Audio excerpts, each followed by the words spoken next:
بسم اللہ الرحمن الرحیم وبہ نستعین وہو خیر المعین صلی اللہ علی سیدنا محمد وآلہ الطاہرین اللہم صل علی محمد۔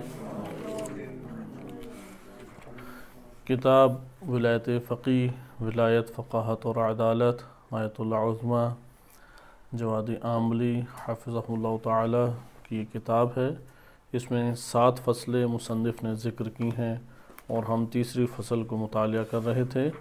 تیسری فصل ضرورت ولایت فقیہ کے عنوان سے ہے، جس میں ولایت فقیہ کا معنی ذکر کیا گیا ہے اور اس سے مربوط بعض ضمنی مباحث کو ذکر کیا گیا ہے۔ گزشتہ دروس میں ہم ولایت کا معنی لغتاً و اصطلاحاً پڑھ چکے ہیں، اور اصطلاحی طور پہ جب جائزہ لیا تو ہم نے دیکھا کہ ولایت ہمارے پاس 4 عنوان سے آتی ہے۔ ایک ولایت تکوینی ہے کہ یہاں پہ ولایت فقیہ سے یہ مراد نہیں ہے، اور ایک ولایت بر تشریع ہے، یعنی شریعت یا قانون گزاری کی ولایت، یہ بھی ولایت فقیہ سے مراد نہیں ہے۔ ایک ولایت تشریعی بمعنی کمزور ناتوان جو اپنی زندگی کے امور کا خود اہتمام نہیں کر سکتے، ان کے اوپر ولایت کا ہونا ہے۔ ولایت فقیہ سے یہ معنی بھی مراد نہیں ہے، اور اسی ضمن میں ہم نے ملاحظہ کیا کہ ولایت فقیہ سے مراد ولایت فتویٰ یا ولایت قضاوت بھی مراد نہیں ہے۔ پھر کیا مراد ہے؟ تو معنی کو مشخص کرتے ہوئے انہوں نے ذکر کیا ولایت فقیہ میں ولایت سے مراد اسلامی معاشرہ یا وعلیکم السلام یا حکومتی امور کا چلانا ہے، یعنی مدیریت۔ ولایت پہ معنی معاشرے کی مدیریت و مدبریت ہے، یعنی معاشرے کی تدبیر کرنا اور ادارہ اور اس کی مدیریت کرنا ہے۔ اس کے بعد ہم نے یہ ملاحظہ کیا کہ ولایت جو ہے وہ بالذات اور بالعرض کس کو حاصل ہے؟ کہ بالذات فقط اور فقط اللہ سبحانہ وتعالی کو حاصل ہے، جیسے قرآن کریم میں یہ اسلوب آیات کریمہ میں متعدد جگہوں پر وارد ہوا ہے کہ اللہ تعالیٰ نے قوت کا سرچشمہ پہلے متعدد افراد کو، عزت کا سرچشمہ متعدد افراد کو قرار دیا، اور پھر کہا العزت للہ جمیعا، قوت کا سرچشمہ قرار دیا بقیہ کے لیے، جیسے یا یحییٰ خذ الکتاب بقوت، لیکن پھر عرض کیا اللہ تعالیٰ نے قرآن کریم میں ان القوۃ للہ جمیعا، تمام قوت اللہ کے لیے ہے۔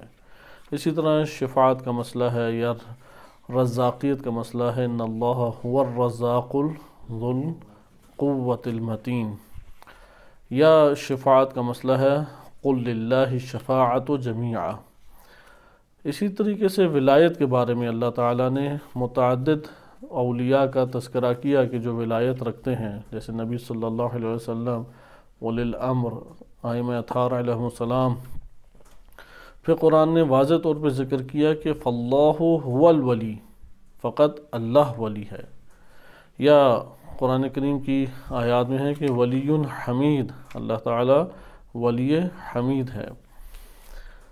ان آیات سے ہمیں یہ پتہ لگتا ہے کہ ان آیات کو اگر جمع کریں تو نتیجہ یہ سامنے آتا ہے کہ اصل یہ تمام کی تمام کمالات کس کو حاصل ہیں؟ اصل کمالات فقط اللہ تعالیٰ کو۔ پھر اللہ تعالیٰ جس کو جتنا عطا کرے اس کو اتنی مقدار حاصل ہے۔ ولایت بھی اسی طرح سے کہ اللہ تعالیٰ کو اصل ولایت کا حق حاصل ہے، کیونکہ وہ انسان کا خالق ہے اور رب ہے اور انسان کا مالک ہے، لہٰذا اس کے علاوہ کوئی بھی اس کائنات کے اندر حق ولایت نہیں رکھتا۔ پھر اللہ تعالیٰ نے یہ ولایت عطا فرمائی اور ولایت دی۔ اس کے ضمن میں ہم نے پھر بعض آیات پڑھی، اور آیات کریمہ سے ہمارے سامنے یہ بات سامنے آئی کہ اللہ ولی ہے مومنین کا، اور اللہ هو الولی الحمید، کہ اللہ تعالیٰ کی ولایت، وہ ولایت پھر آگے اللہ تعالیٰ نے اسی کو نبی صلی اللہ علیہ وسلم کے سپرد کیا، اور پھر اولی الامر کو یہ سپرد کیا اور حکم دیا کہ قسط اور عدل کے ساتھ زمین کے اوپر فیصلے جاری کرنے چاہیے۔ ہم نے آخر میں 2 امر کو خصوصی طور پہ دیکھا کہ ولایت کا محور مہر ولایت کون ہے؟ مہر ولایت غیبت امام زمان علیہ الصلوۃ والسلام میں وہ فقیہ عادل ہے کہ جو اسلامی معاشروں کو چلانے کی اور ادارہ کرنے کی صلاحیت رکھتا ہے۔ اور اس کے ساتھ ساتھ یہ ہم نے دیکھا اس میں ایک اور شرط کہ فقیہ عادل کی جو ولایت ہے وہ تمام معاشروں کے افراد سے متعلق ہے، حتیٰ کہ فقیہ جو ہے وہ خود بھی اس کا عادل ہونا ضروری ہے۔ عدالت اس طریقے سے احاطہ کیے ہوئے ہے، تمام افراد کے اوپر بھی عدالت ہونی چاہیے، اپنی ذات پر بھی عدالت ہونی چاہیے، کیونکہ انسان کے بعض امور ہیں جو ذاتی نوعیت کے ہیں۔ ذاتی نوعیت میں کوئی اس میں تصرف نہیں کر سکتا، کوئی اس کے اندر مداخلت نہیں کر سکتا، لیکن اجتماعی اور سیاسی عنوان سے اگر دیکھا جائے اور معاشرے کے عنوان سے دیکھا جائے تو ولی فقیہ وہ عدالت کو تمام افراد کے اوپر منطبق کرے گا، کوئی اس سے خارج نہیں ہے۔ یہ رہبریت کا اور حاکمیت کا تقاضا بھی ہے۔ اور اس طرح سے پھر ہم نے دیکھا کہ امت کا شان امت کیا ہے۔ شان ولایت تو ہم نے دیکھا مہر ولایت دو چیزیں ہیں، خود فقیہ کا عادل ہونا اور عدالت کے ساتھ معاشرے کے اندر اس کا ادارہ کرنا، عمل کو انجام دینا، یعنی وہ تمام افراد کو عدالت شامل ہو۔ تمام افراد کو تب بھی شامل ہو سکتی ہے جب آپ معاشرے کو اور سیاسی امور کو مد نظر رکھتے ہوئے کریں، وإلا جو بندوں کے اپنے ذاتی امور ہیں، مثلا ایک شخص گھر کے اندر کوئی گناہ انجام دیتا ہے اور اس کا خبر باہر نہیں ہے، اب اگر اس کے بارے میں گواہ موجود نہیں ہے تو یہاں پہ کیا حاکم اس کے اوپر حد جاری کرے گا؟ جیسا کہ واقعات ہمارے پاس کثیر ہیں نبی صلی اللہ علیہ وسلم یا امیر المومنین علیہ السلام کے، کہ وہ آئے اور انہوں نے مثلا کسی بندے نے بہت بڑے گناہ کا اعتراف کیا تو امام نے کہا کہ چلے جاؤ، اس نے پھر اعتراف کیا، کیونکہ اقرار العقلاء اپنے آپ کے لیے کیا ہے؟ قبول ہے۔ وہ تو حجت تمام نہیں کرنا چاہ رہے تھے اور اس بندے کو کہا کہ وہ چلا جائے۔ ہم ادھر سے یہ نتیجہ لیتے ہیں کہ ذاتی گھریلو امور جو کہ باہر نہیں آئے اور معاشرے اور سیاسی امور کے اوپر اثر انداز نہیں ہوتے، وہاں پر ہر شخص اپنے امور کو خود قوانین الہی کے تحت حل کرے گا، لیکن جب وہ اجتماعی اور معاشرتی سطح کے اوپر پرکھے جاتے ہیں تو یہاں پہ حاکم وقت، ولی خدا جو اللہ تعالیٰ کی طرف سے ولایت حاکمیت رکھتا ہے، ادارہ کرنے کی حاکمیت رکھتا ہے، وہ وہاں کی اس کے اوپر عدالت کے ساتھ اجرا کرے گا قوانین الہیہ کو۔ اچھا، شان امت ہم نے کیا پڑھی؟ امت کی طرف سے جو امر سامنے آتا ہے وہ یہ ہے کہ خود عوام سے اولاً مشورہ کرے، اور جو عوام ہے ان کا ایک تعلق ہونا چاہیے فقیہ کے ساتھ، یعنی ایک تو ان کی مشاورت ہے اپنے ذاتی امور میں، جیسے کہ وَأَمْرُهُمْ شُورَى بَيْنَهُمْ، لیکن ایک دفعہ امت کے اعتبار سے کہ وہ ولایت فقیہ عادل سے وابستہ ہوں، قبول کرتے ہوں اسے۔ نمبر دو، جو ولی فقیہ ہے یا جو حاکم ہے امت اسلامیہ پر، وہ بڑے بڑے مسلمانوں کے اجتماعی اور سیاسی امور میں حد اقل مشورہ ضرور لے، مشورہ لینے کے بعد اس نے انتخاب خود کرنا ہے۔ اس بات کو اہم اصول ہم قرار دے سکتے ہیں کہ نظام اسلامی، سیاست اسلامی کے اہم اصولوں میں سے ہے۔ ایک دفعہ مشورے کی حاکمیت ہوتی ہے اور ایک دفعہ مشورے کی قبول ہونے پہ جو ولایت کا حق رکھتا ہے اس کی حاکمیت ہے، ان دونوں میں فرق ہے۔ ایک دفعہ کیا ہے؟ کمیٹی اور شورا کی حاکمیت، شورا کی حاکمیت، اور یہ کٹ پتلی پھر ہوتا ہے یہاں پہ جس کو آپ نے نمائندہ مقرر کیا، اور وہ صرف اس اکثریتی مشورہ جنہوں نے مشورے میں جو اکثریتی رائے ہے اس کو صرف ذکر کرے گا۔ لیکن ایک مرتبہ یہ ہوتا ہے کہ ولایت جو ہے وہ فرد کو حاصل ہے، چونکہ اس کے اندر صلاحیت موجود ہے، اور یہ جو جس کو صلاحیت موجود ہے وہ بقیہ کی آراء کو سنے گا، مشوروں کو سنے گا، اور اس میں سے انتخاب کرے گا مشورے کا۔ ضروری نہیں ہے کہ ان کے مشوروں کا پابند ہو، یعنی شورا کا پابند ہونا ضروری نہیں ہے، ان سے مشورہ لینے کا حکم ہے، وَشَاوِرْهُمْ فِي الْأَمْرِ، کہ ان سے ان امور اجتماعی اور سیاسی میں کیا لیں، یا امور حکومتی میں مشورہ لیں۔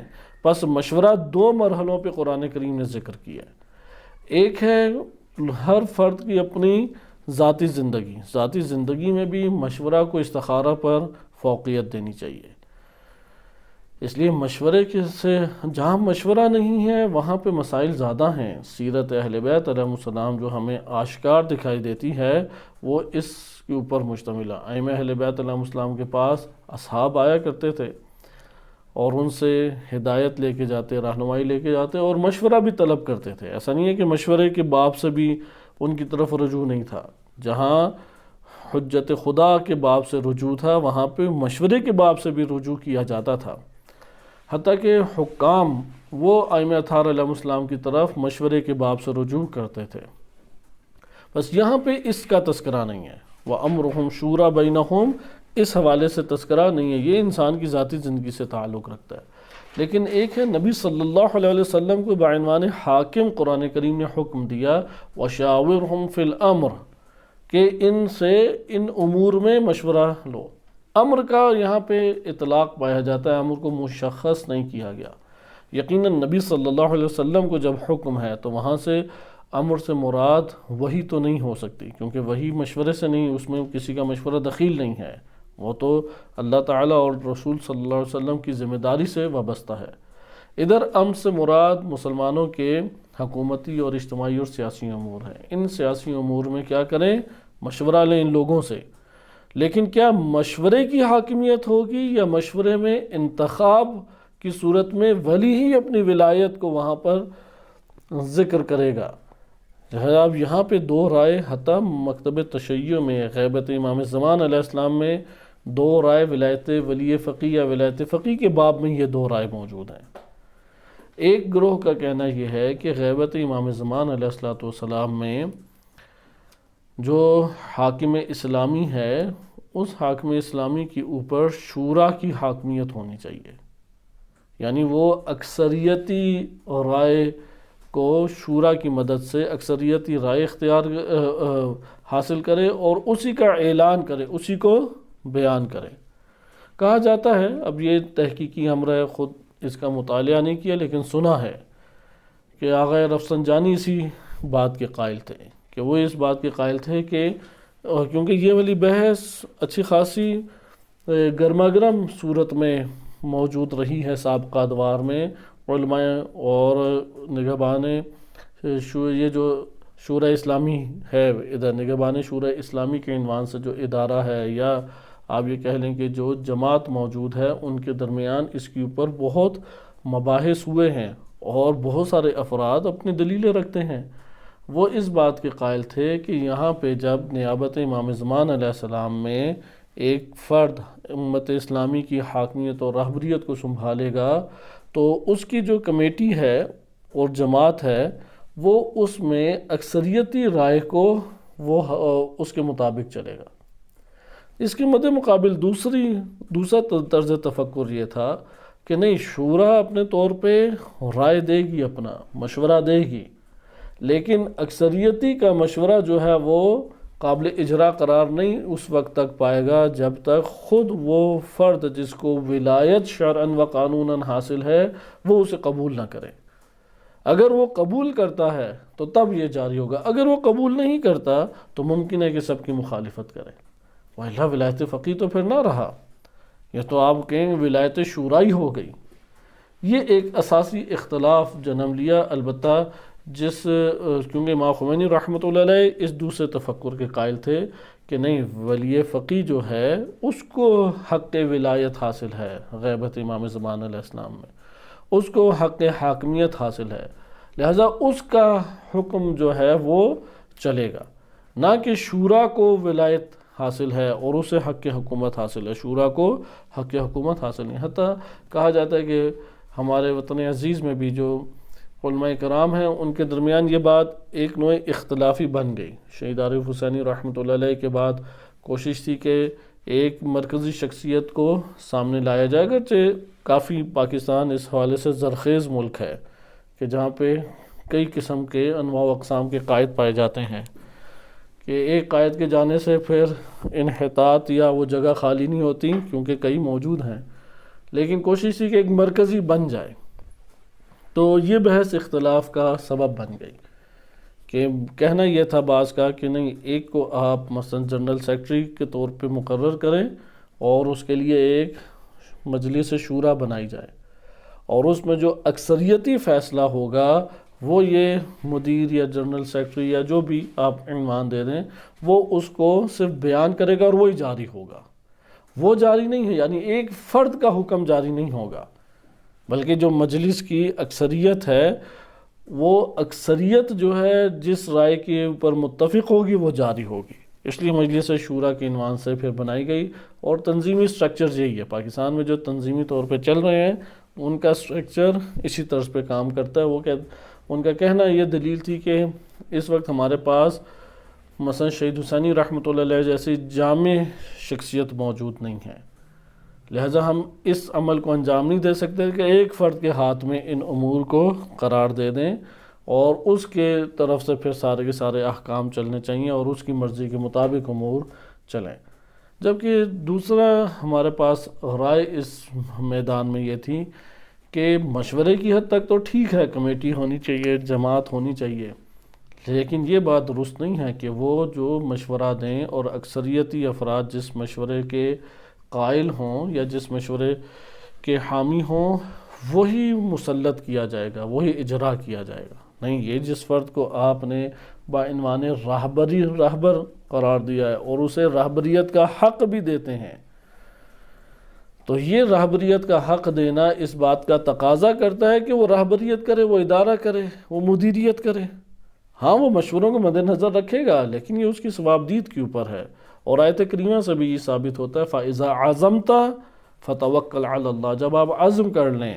اب یہ نہیں ہے کہ آپ عزم کریں کہ جو سب کی اکثریتی رہے، جو آپ نے عزم کیا اس کے اوپر آپ اللہ پہ توکل کریں۔ خلاصہ کلام یہ اپنے جگہ پہ امور راہبریت کے عنوان سے موجود ہیں آج کے دور میں بھی، اور آراء اپنے طور پہ موجود ہیں۔ تنظیمی سٹرکچر عموماً اسی طریقے سے بنتا ہے، اگرچہ پاکستان میں جو تنظیمی سٹرکچر ہے کہنے کو تو انہوں نے قوانین رکھے ہیں، لیکن حقیقت میں آیا کمیٹی کا ایک تسلط ہوتا ہے یا فرد واحد کا ہی تسلط ہوتا ہے؟ کیونکہ پاکستان ایک ایسی جگہ پہ ہے، پاکستان میں یعنی قیادتوں کی قوت ہمارے پاس الحمدللہ ایسی ہے کہ جو جس تنظیم کی طرف سے ایک دفعہ قائد بن جائے پھر تامرگ وہ قائد ہی رہتا ہے، کیونکہ اس کے علاوہ کوئی اور بندہ نہیں آتا۔ ابھی تک تو پچھلے 30 سے 40 سال سے اسی طریقے سے چل رہا ہے۔ آپ کوئی بھی ہماری مذہبی سیاسی تنظیم اٹھا لیں، اس میں جنرل سیکرٹری تبدیل نہیں ہوتا، اس میں جو اصل جو قیادت کو سنبھالتا ہے وہ تبدیل نہیں ہوتا، اور کہتے ہی ہیں کہ ہمیشہ کمیٹی ہی چن رہی ہے۔ تو یہ ہمارے ہاں بہرحال متعدد قیادتیں اور ان کی قوتیں آپ کے سامنے موجود ہیں، لیکن اسی میں راہبریت کے اگر ہم فلسفے کو مد نظر رکھیں، بلا شک و شبہ یہ نظریہ اہل بیت علیہ السلام کی تعلیمات سے بھی سازگار ہے اور عقل و شرع کے عین مطابق بھی ہے کہ جب راہبریت کا حق ایک بندے کو ملتا ہے تو اس کو بعنوان راہبریت وہ حق دینا چاہیے، نہ کہ شورا کو مسلط کر دینا چاہیے، کیونکہ شورا کا نظریہ اور اس کا تسلط یہ سب سے پہلے عالم اسلام نے جس نے جاری کیا، جس شخصیت نے، وہ خلیفہ دوم حضرت عمر بن خطاب ہیں۔ انہوں نے ایک شورا بنائی اور شورا میں اکثریت کا جو حکم ہے اس کو مسلط کیا پوری امت کے اوپر۔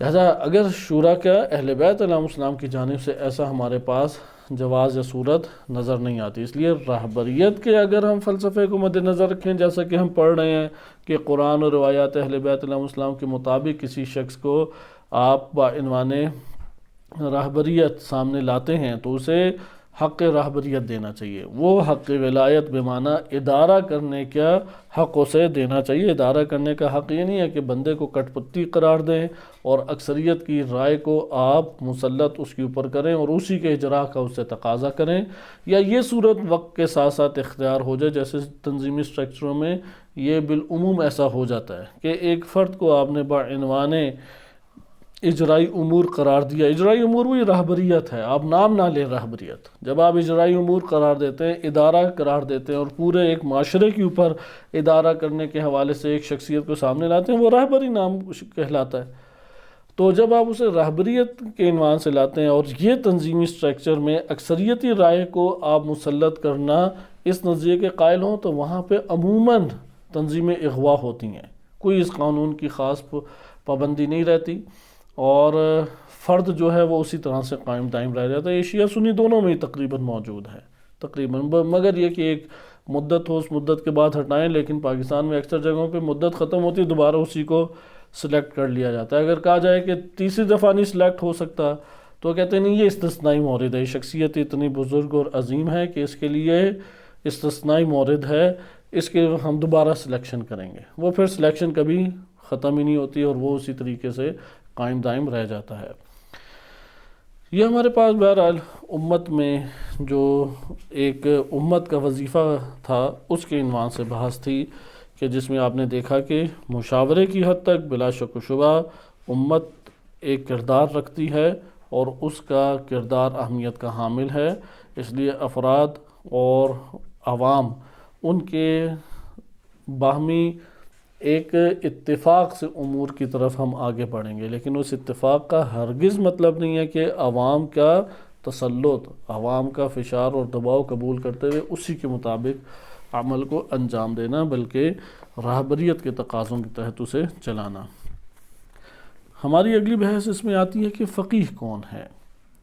ولایت فقیہ میں ولایت کا معنی تو آشکار ہو گیا کہ کیا ہے۔ ولایت یعنی اس معنی میں ولایت ہمارے سامنے آئی کہ معاشرے کو چلانا اور مدیریت کرنا۔ ولایت یعنی معاشرے کو چلانا اور معاشرے کی مدیریت کرنا، تمام اداروں کو چلانے کی صلاحیت، چلانے کا حق پیدا کرنا یا چلانے کا حق دے دینا، اسے کیا ہے، حاکمیت سے بھی ہم تعبیر کر سکتے ہیں۔ ولایت بے معنی حاکمیت ہے۔ اس لیے یہاں پہ وہ افراد جو یہ شبہ چھوڑتے ہیں کہ ہر فقیہ ہی ولی فقیہ ہے، ان سے کہیں کہ فتویٰ کے باب سے ہم ولایت فقیہ کی بحث ہی نہیں کر رہے، ہم قضاوت کے اعتبار سے ولایت فقیہ کی بحث نہیں کر رہے، ہم کس اعتبار سے کر رہے ہیں کہ معاشرے کو چلانے کے عنوان سے حق حکومت و حق مدیریت جس کو حاصل ہے وہ ولی ہے۔ ادھر ولی سے مراد وہ ہے۔ فقیہ سے مراد کیا ہے؟ یہاں پہ ولی فقیہ کہا گیا ہے، اچھا ولی مسلم نہیں کہا گیا، کوئی بھی مسلمان ولی بن جائے، یا ولی شیعہ نہیں کہا گیا، بلکہ کیا کہا گیا ہے، ولی فقیہ۔ فقیہ سے یہاں پہ مراد یہ ہے کہ جامع شرائط مجتہد، جامع الشرائط مجتہد۔ جامع شرائط کون ہے؟ سوال پیدا ہوگا کہ جامع شرائط کون ہے؟ جس میں 3 خصوصیات ہوں جامع شرائط ہے۔ جامع شرائط ایک ہوتا ہے فتویٰ کے باب میں جامع شرائط، ایک ہے قضاوت کے باب میں جامع شرائط، ایک ہے ولایت و مدیریت امت اسلامی کے باب میں۔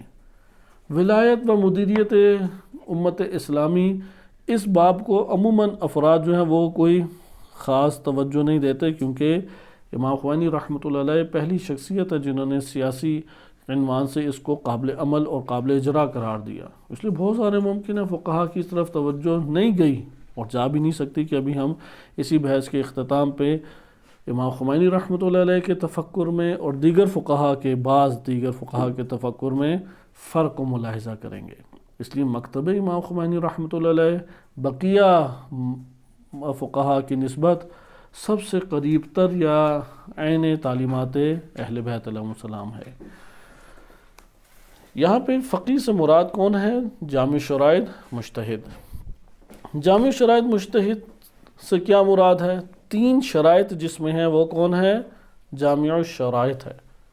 پہلی شرط کیا ہے؟ اجتہاد مطلق، ابھی اس کی انشاءاللہ تفصیل آپ کی خدمت میں پیش کی جاتی ہے۔ اجتہاد مطلق۔ دوسرا کیا ہے؟ عدالت مطلق۔ اور تیسرا کیا ہے؟ قدرت مدیریت اور استعداد رہبریت، یعنی مدیریت کی قوت، مدیریت معاشرے کو چلانے، ادارہ کرنے، اس کی مدیریت کرنے کی قوت، اور رہبریت کی صلاحیت و لیاقت۔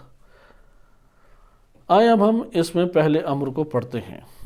اجتہاد مطلق۔ اجتہاد مطلق سے یہاں پر مراد ایک تو وہ بحث ہے کہ جو اب توضیح المسائل اور رسالہ عملیہ میں فقہ کے لیے آپ شرائط پڑھتے ہیں، آغاز میں ہی ہوتا ہے، پہلے ابتدائی 4-5 مسائل میں ہی یہ مسئلہ آ جاتا ہے کہ جس فقی کی تقلید کی جائے اس میں 7 شرائط ہونی چاہیے، زندہ ہو، عاقل ہو، بالغ ہو، اور اسی طریقے سے پھر اس کے اختتام پہ مثلا شیعہ اثنا عشری اور یہ ساری شرائط ہیں، اور اختتام پہ عالم ہو، سب سے زیادہ علم رکھتا ہو، البتہ یہ ان 7 سے باہر کی شرط ہے۔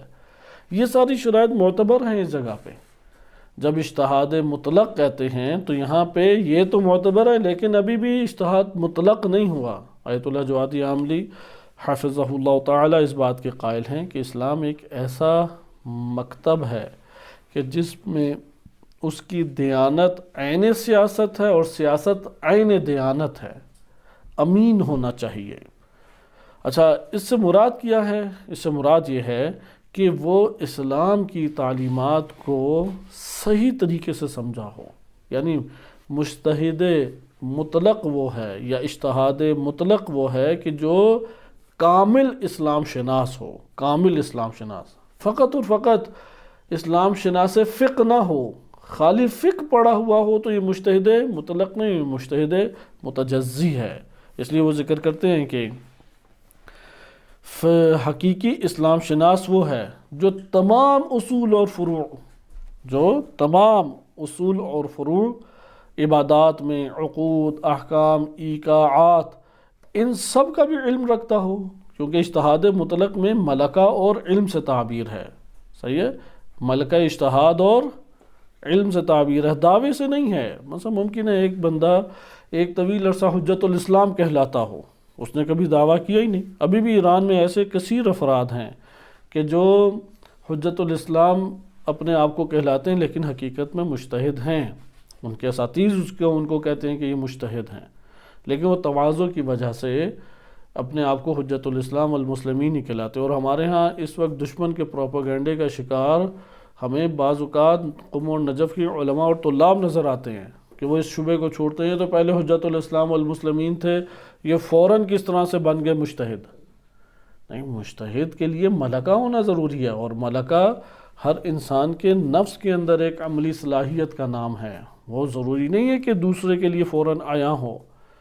اس لیے جب وہ اس بات کا دعویٰ کرتا ہے کہ میں مجتہد ہوں تو وہاں پہ ملکہ اس کو حاصل ہے۔ ممکن ہے کہ بعض گواہی دے، ممکن ہے کوئی گواہی نہ دے، ضروری اس کے لیے، یعنی یہ پہلے مرحلے میں اس کا اور رب کا معاملہ، مجتہد ہے تو اسے اپنے ملکہ اجتہاد کو استعمال کرتے ہوئے فقہی احکام پر عمل کرنا چاہیے۔ لیکن جب وہ اجتماعی طور پہ آتے تو پھر گواہی کی ضرورت ہے، پھر اہل خبرہ کی ضرورت ہے کہ اہل خبرہ جو جانتے ہیں وہ گواہی دیں، اور وہی جان سکتے ہیں جو ان کے ساتھ رہے ہیں۔ اس لیے یہ بھی عوام الناس میں ایک انتہائی تعجب آور، بلکہ عوام کے لیے تو نہیں، لیکن اگر علماء اور فضلاء اس طرح کی باتیں کریں جسے کہہ سکتے ہیں ایک نوع جاہلانہ بات، تو یہ بہت تعجب آور بات ہے۔ اور وہ بات کیا ہے؟ مثلا ایک بندہ ایران میں رہا، ادھر اساتذہ سے پڑھتا رہا، اور نجف میں جو فقہا ہیں وہ اپنے اساتذہ سے پڑھتے رہے، وہ یہ تقاضا کرے کہ نجف کے جو فقہا ہیں وہ اس کی تائید کریں۔ وہ کیسے اس کی تائید کریں؟ وہ تو اس کے ساتھ رہے ہی نہیں ہے کبھی، وہ تو سارے عمر بسر ہی نہیں کی انہوں نے۔ مثلا آیت اللہ سیستانی حافظہ اللہ تعالی، وہ نجف میں انہوں نے درس و تدریس کو جاری رکھا اور مراحل علمی و اجتہاد طے کیے۔ اب جو ایران کے اندر فقہا ہیں وہ تو ان کے جانتے اس عنوان سے نہیں جانتے، شخصیت کو جانتے ہیں، اب ان کے قلمی آثار بھی بہت کثیر نہیں ہیں آیت اللہ سیستانی کے، لہٰذا اب ضروری نہیں ہے کہ یہاں کے افراد ایران کی تائید کریں تو ان کی مرجعیت ثابت ہوگی، نہیں۔ اسی طرح رہبر معظم، انہوں نے نجف سے بھی استفادہ کیا لیکن پھر وہ ادھر لوٹ آئے، مشہد میں اوائل میں استفادہ کیا، قم سے استفادہ کیا، نجف سے استفادہ کیا، پھر جب وہ ادھر لوٹ آئے تو اب جو افراد ان کے ساتھ نہیں رہے وہ کس طریقے سے جان سکتے ہیں ان کے ملکہ اجتہاد کو؟ جو ان کے ہمراہ افراد ہیں، عادل شخصیات جیسے آیت اللہ جوادی عاملی ہیں، یا جس طرح سے آیت اللہ ناصر مکارم شیرازی ہیں، یا دیگر بزرگان ہیں، آیت اللہ جعفر سبحانی ہیں، یا ایک لمبی ہمارے پاس فہرست ہے، آیت اللہ مشکینی ہیں، یا دیگر بزرگان، وہ اس بات کی گواہی دے سکتے ہیں، کیونکہ وہ ان کے ساتھ رہے ہیں، وہ جان سکتے ہیں کہ ان میں صلاحیت ہے یا نہیں، وہ ان کی علمی مباحث سے واقف ہیں۔ لہذا یہاں پہ ہمارے لیے جو اجتہاد مطلق کی بات ہے، اجتہاد مطلق آیت اللہ جوادی عاملی حفظہ اللہ تعالیٰ کی نظر میں کیا ہے؟ بیان کرتے ہیں کہ ایک شخص کا تمام اصول اور فروع، چاہے وہ عبادات سے تعلق رکھے، چاہے وہ عقود یعنی معاملات کی دنیا سے تعلق رکھے، چاہے احکام کی دنیا سے، چاہے ایقاعات۔ آپ جانتے ہیں کہ علم فقہ میں معاملات کا باب دو حصوں میں تقسیم ہو جاتا ہے، ایک ہے عقود جو دو طرف فریقین میں معاملہ قرار پائے، وہ کیا کہلاتا ہے؟ عقد۔ جو یک طرفہ معاملہ ہو اسے کہتے ہیں ایقاعات، جیسے طلاق یک طرفہ معاملہ ہے، صحیح، لیکن نکاح دو طرفہ معاملہ ہے، دونوں کی رضامندی ضروری ہے، اس لیے نکاح عقود میں شمار ہوگا اور طلاق ایقاعات میں شمار ہوگا۔ ان سب ابواب میں بھی وہ نظر رکھتا ہو، کاملاً اسلام شناس ہو، اور اس کے ساتھ ساتھ سیاست اسلامی کے اوپر کاملاً علمی دسترس رکھتا ہو، سیاست اسلامی پہ کاملاً علمی دسترس رکھتا ہو۔ لہٰذا وہ ذکر کرتے ہیں اگر کوئی شخص تمام معارف دین کی تحلیل نہیں کر سکتا تو وہ اجتہاد مطلق نہیں رکھتا۔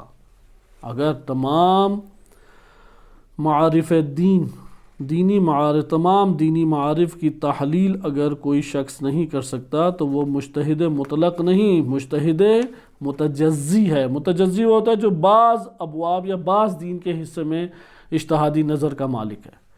جو تمام دین کے اندر اجتہادی نظر کا مالک ہو وہ اجتہاد مطلق ہے۔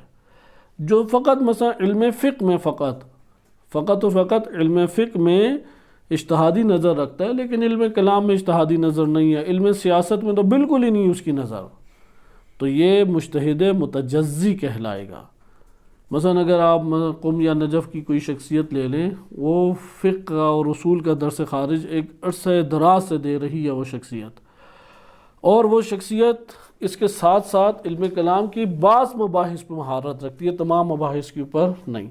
تفسیر اور حدیث کی مثلا اس کے اوپر بھی مہارت رکھتی ہے، لیکن سیاست اسلامی کے اوپر مہارت نہیں رکھتی، تو کیا وہ کہلائے گا؟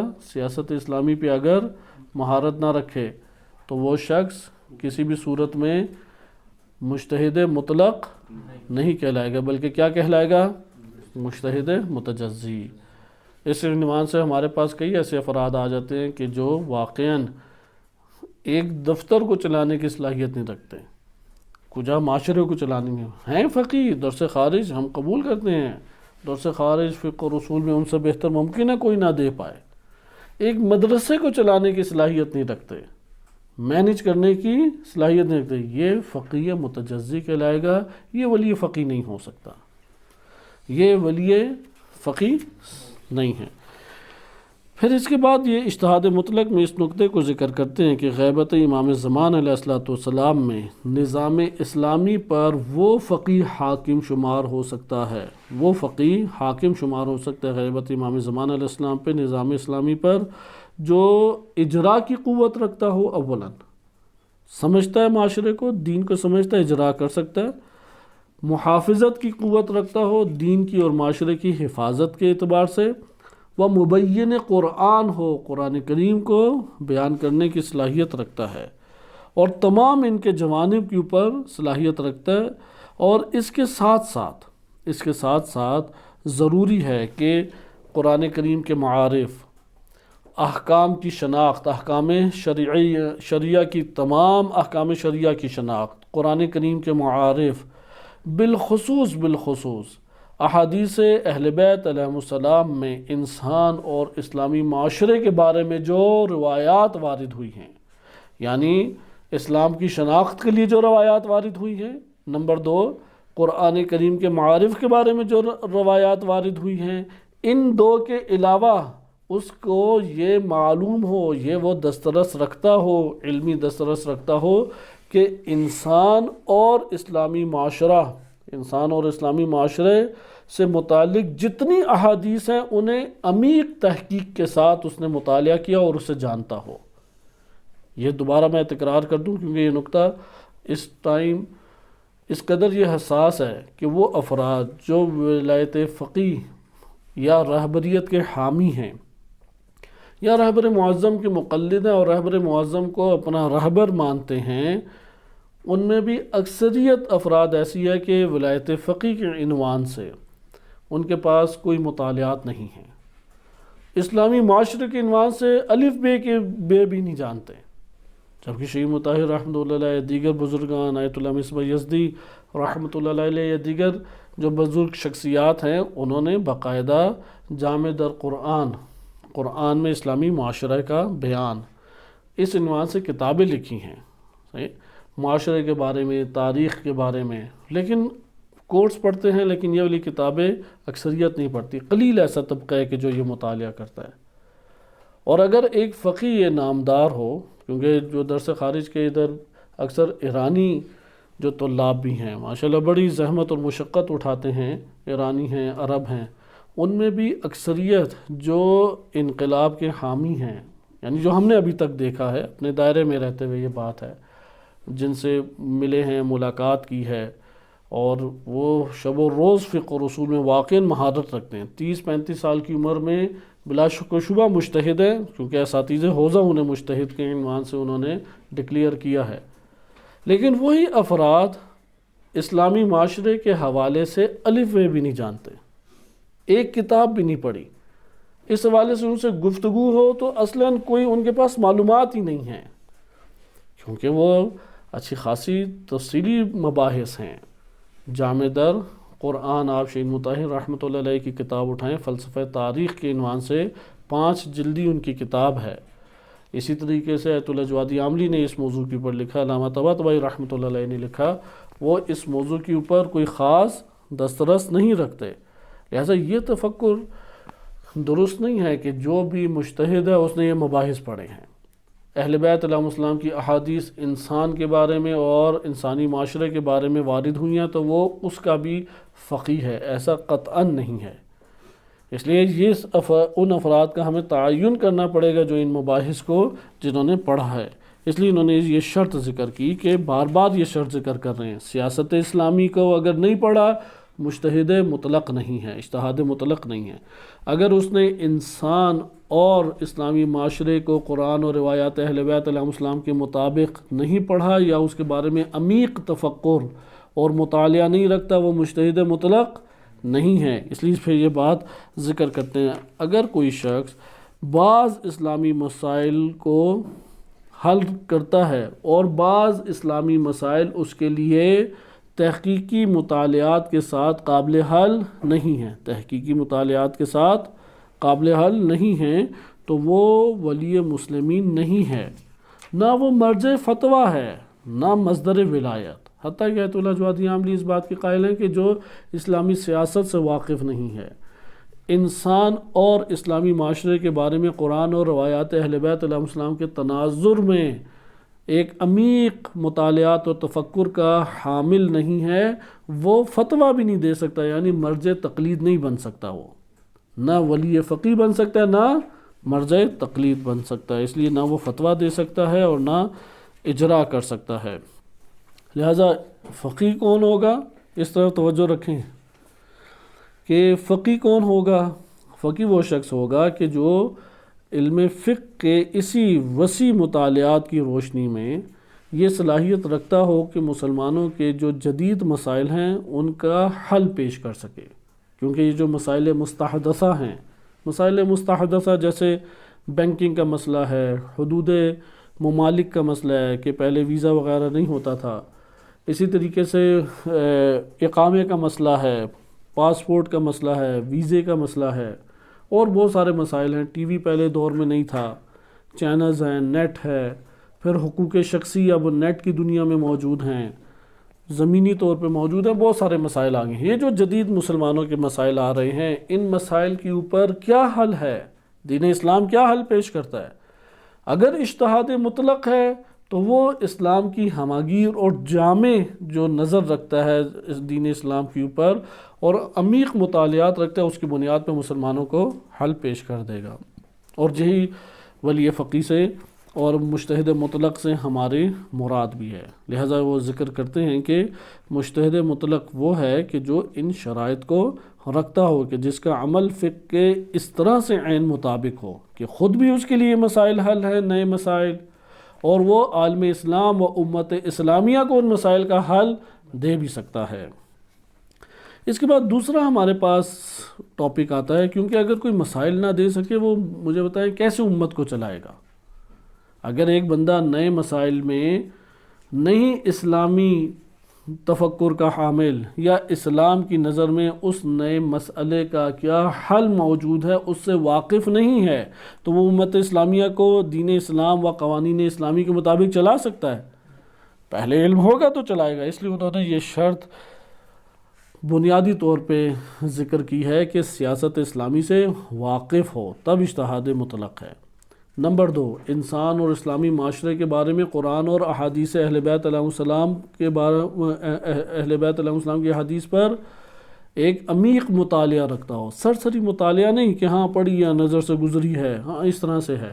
عمیق مطالعہ یعنی اسے فکری مرحلے پر پہنچا کے اس نے اخذ کیا ہو، ربط اس نے دیا ہو ہر چیز کو دوسری چیز سے، ایک فکری منظومہ فکری اس کے پاس ہو، یعنی ایک فکری بلڈنگ اس کے پاس موجود ہو کہ اس کے ذریعے سے یہ ستون قائم ہوتا ہے اور یہ ستون اس چیز کا ہے اور یہ نظریہ اس کے اثرات یہ ہیں۔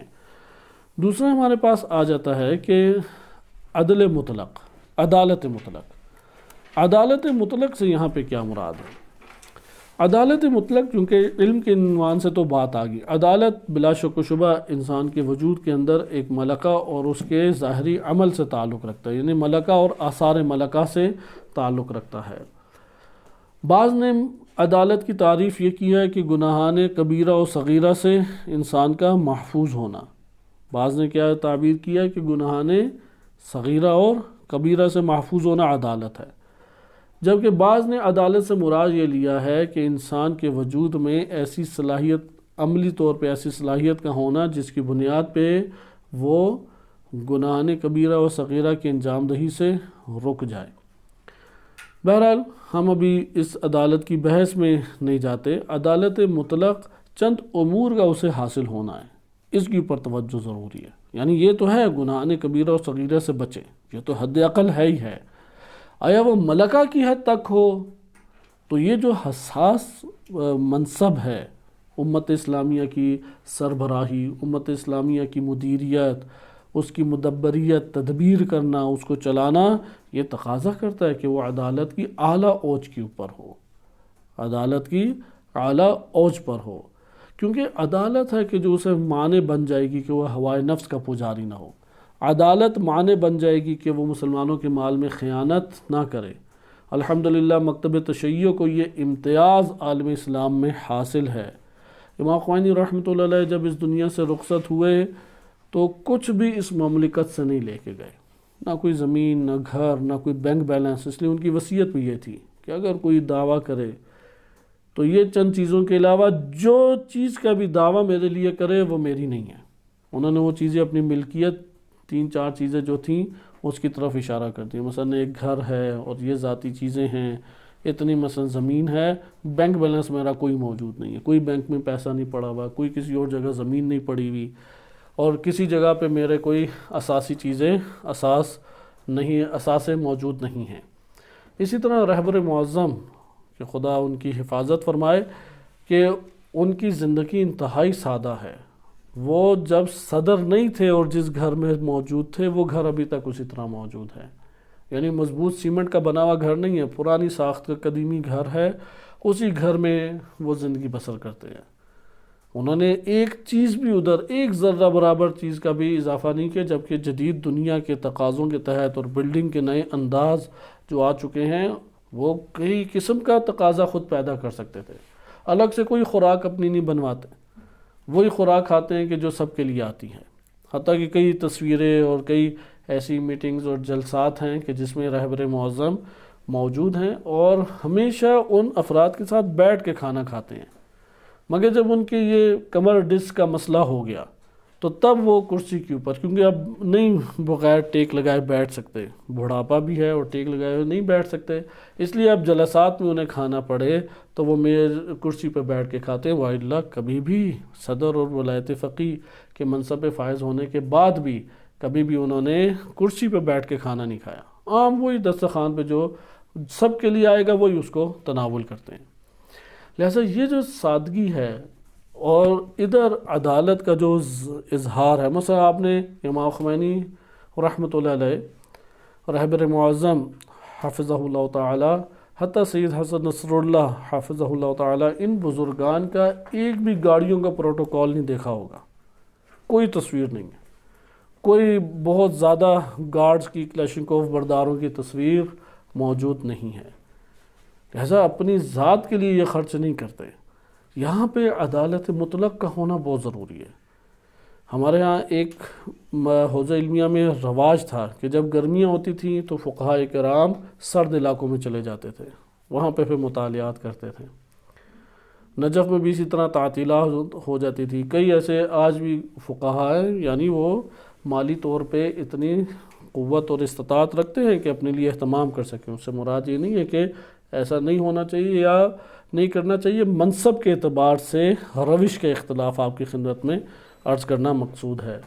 اس لیے جو مرجعیت کے اوپر بھی ہمارے فقہاء کرام آئے ہیں، آپ ان کی زندگی میں انتہائی سادگی کو ملاحظہ کریں گے۔ مثلا آیت اللہ سیستانی حافظہ اللہ تعالیٰ کو آپ ملاحظہ کریں کہ انتہائی ان کی زندگی سادہ زندگی ہے۔ اسی طرح دیگر مراجع اعظام ہیں کہ ان کی زندگیاں اس عنوان سے امت کے لیے ایک نمونہ ہوتی ہیں، لیکن جب ولایت فقیہ کی بات آئے تو ولایت فقیہ کے ہاتھ میں، ولی فقیہ کے ہاتھ میں چونکہ تمام کی تمام مالی اور افرادی قوت موجود ہے، اس لیے ولی فقیہ کے پاس جتنے مواقع موجود ہیں اپنی ذاتیات کے لیے اسے استعمال کرنے کا، کسی اور شخصیت کے پاس موجود نہیں ہوتا۔ اس لیے یہاں پہ وہ ذکر کرتے ہیں کہ ولی فقیہ وہ بنے گا جو عدالت مطلق رکھتا ہو۔ عدالت مطلق رکھنے سے کیا مراد ہے؟ یعنی علم دین میں تو کامل درست فہم رکھتا ہے، لیکن اس کے ساتھ ساتھ، علم کے ساتھ ساتھ ضروری ہے کہ جس چیز کا وہ علم رکھتا ہے وہ اپنی پوری زندگی میں اپنے اوپر اور اسلامی معاشرے کے اوپر اسے اجرا صحیح طریقے سے کرے، صحیح طریقے سے اس علم کے مطابق زندگی بسر کرے، جو اس نے علم حاصل کیا ہے اس کے مطابق وہ زندگی بسر کرے۔ اچھا، پھر آگے یہ ذکر کرتے ہیں کہ یعنی دینی وظائف خود بھی انجام دے اور لوگوں تک بھی یہ دینی وظائف پہنچائے، ابلاغ کرے، تبلیغ کرے، دعوت دے۔ اس لیے امام خمینی رحمۃ اللہ علیہ کے بیانات اٹھا لیں، رہبر معظم کے آپ بیانات اٹھا لیں، آپ دیکھیں گے کہ اس میں کتنی کثیر اور وافر طور پہ آیات روایات کے ضمن میں تبلیغ دین موجود ہے۔ یہاں پہ آپ نے ملاحظہ کیا کہ اولاً وظائف دینی جامع طور پہ خود بھی انجام دے، نمبر 2 اس کی تبلیغ عوام الناس کو کرے، نمبر 3 اس کے اجرا کی کوششیں وہ کرتا رہے۔ لہٰذا پھر یہ ذکر کرتے ہیں کہ ضروری ہے کہ فقیہ عادل وہ کسی قسم کے ہوائے نفس کا شکار نہ ہو، کسی قسم کے ہوائے نفس کا شکار نہ ہو، چونکہ ہوائے نفس وہ بنیاد بنتی ہے کہ انسان گناہوں کو انجام دیتا ہے، واجبات کو ترک کرتا ہے اور حرام کا مرتکب ہوتا ہے۔ قرآن کریم کی ایک آیت سے پھر اس طور پہ وہ استدلال کرتے ہیں کہ جو شخص اندرونی یا بیرونی بت قدوں سے وابستہ ہو، اندرونی یا بیرونی بت قدوں سے وابستہ ہو، وہ ولی مسلمین نہیں بن سکتا۔ لہذا قرآن کریم میں سورہ جاثیہ آیت نمبر 23 میں ارشاد باری تعالیٰ ہوتا ہے أَفَرَأَيْتَ مَنِ اتَّخَذَ إِلَٰهَهُ هَوَاهُ، کیا آپ نے اس شخص کو دیکھا ہے کہ جس نے اپنے ہوائے نفس کو اپنا الہ اور معبود بنا لیا ہے۔ اس لیے پھر سورہ انبیاء آیت نمبر 67 سے ذکر کرتے ہیں کہ ابراہیم علیہ السلام نے یہ بات کہی کہ پورا واقعہ اگر آپ پیچھے سے پڑھیں، ابراہیم علیہ السلام کا کلام چلا آ رہا ہے، فرماتے ہیں جناب ابراہیم خلیل اللہ علیہ السلام، اف لکم، اف ہو تم لوگوں کے اوپر، برا ہو تم لوگوں کا، وَلِمَا تَعْبُدُونَ مِن دُونِ اللَّهِ، اللہ کو ترک کر کے کیوں تم پوجتے ہو، کیوں عبادت کرتے ہو، لِمَا تَعْبُدُونَ مِن دون اللہ، اللہ کے علاوہ کیوں دیگران کی تم پرستش اور عبادت کرتے ہو؟ افلا تعقلون، عقل سے کام نہیں لیتے؟ اس کے ضمن میں آیت اللہ جوادی عاملی لکھتے ہیں کہ یہاں پہ جو عتاب ہے پرستش اور بت پرستی کا، ان بت پرستوں کے اوپر عتاب اور غصہ اور غضب ابراہیم علیہ السلام نے دکھایا اور کہا اف لکم ولما تعبدون من دون اللہ افلا تعقلون، تو وہ کہتے ہیں کہ یہاں پہ تعبدون ہر دو بتوں کو شامل ہے، وہ جس نے ظاہری طور پہ بھی بت گاڑے ہوئے ہیں اور ان سے وابستہ ہے عبادت کے اعتبار سے، اور وہ جس نے اپنے نفس کو عبادت ہوائے نفس، اپنے نفس کو معبود بنا کے اس کی عبادت شروع کر دی ہے۔ لہذا جو اپنے نفس کی عبادت کرے، اپنے نفس کو معبود بنا لے، وہ ولی فقی یا ولی مسلمین نہیں ہو سکتا۔ اس لیے انہوں نے ذکر کیا کہ فقی کی دوسری اہم کیا شرط ہے؟ دوسری اہم شرط یہ ہے کہ ہوائے نفس کو ترک کرے اور اسلام اور دستورات دینی کو شدت کے ساتھ انجام دے۔ یعنی اس سے کیا مراد ہے؟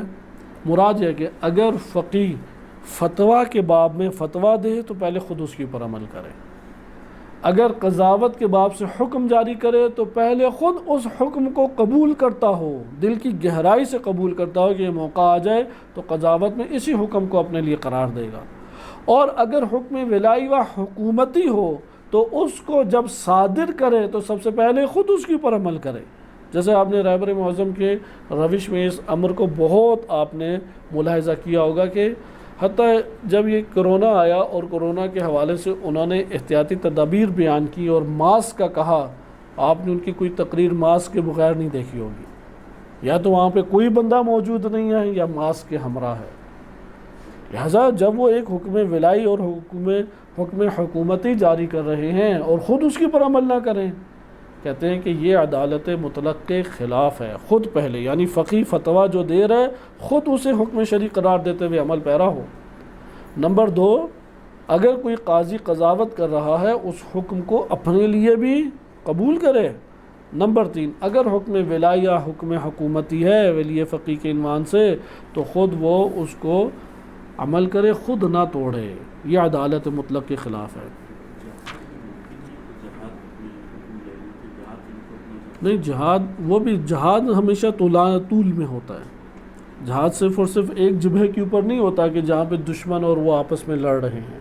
مثلا پوری دنیا میں کہیں پر بھی فوج کا جو سربراہ ہے وہ جبہے میں سب سے آگے نہیں جاتا، مگر ایک اختیار ہوتا ہے کہ اپنے آپ کو لے جائے، لیکن وہ کبھی کسی بھی دنیا کے ملک میں نہیں جاتا۔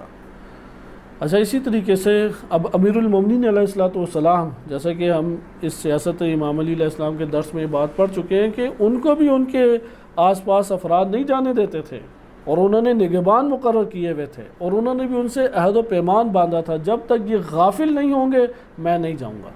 وہ جب غافل ہو جاتے تو اندر چلے جاتے۔